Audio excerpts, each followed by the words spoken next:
Selamat pagi, shalom, damai di hati.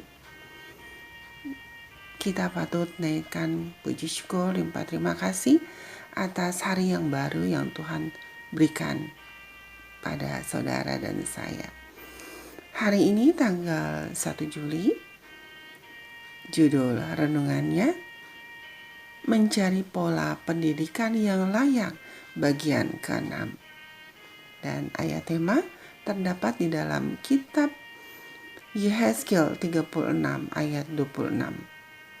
Kamu akan kuberikan hati yang baru dan roh yang baru di dalam batinmu. Mari kita dengarkan uraiannya. Bukan hanya individu yang membutuhkan hati yang baru.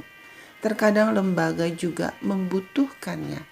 Begitu pula dengan pendidikan Advent selama tahun 1870-an dan 1880-an saat lembaga tersebut mencari perannya yang tepat di gereja.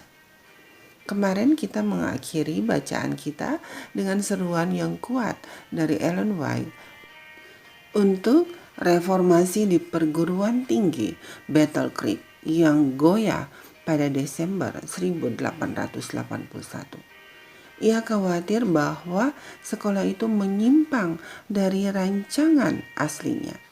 Selama 1 atau 2 tahun terakhir telah ada upaya untuk membentuk sekolah kita seperti perguruan tinggi lainnya. Pengaruh moral dan agama tidak boleh dikesampingkan. Jika pengaruh duniawi ingin menguasai sekolah kita, maka serahkan saja kepada orang-orang duniawi dan biarkan mereka mengambil alih kendali sepenuhnya. Dan mereka yang telah menginvestasikan uang mereka di lembaga itu akan mendirikan sekolah lain yang akan dikelola, bukan berdasarkan rencana sekolah-sekolah populer. Tidak juga menurut keinginan kepala sekolah dan guru-guru, tetapi menurut rencana yang telah ditetapkan oleh Tuhan. Tuhan telah menyatakan tujuannya untuk memiliki satu pengaruh tinggi di negeri di mana Alkitab akan memiliki tempat yang tepat dalam pendidikan kaum muda. Dalam presentasinya yang menyentuh hati, Ellen White secara khusus menekankan peran Alkitab dan kebutuhan untuk kembali ke jalur yang benar sesuai tujuan para pendiri. Ia mengatakan terlalu sedikit perhatian yang diberikan kepada pendidikan kaum muda untuk pelayanan.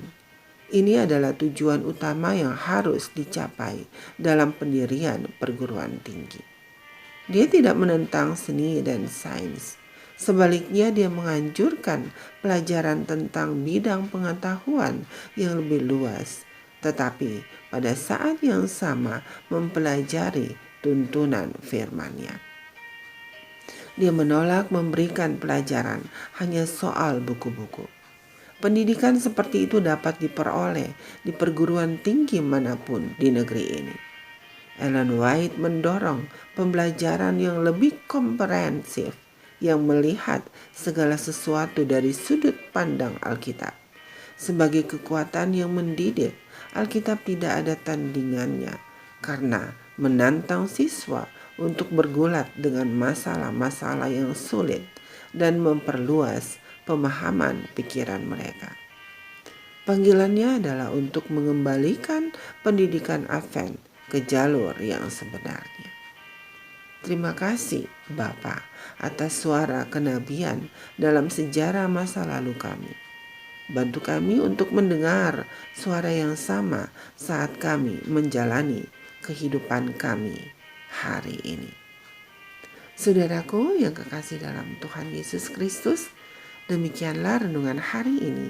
Tuhan Yesus memberkati. Amin.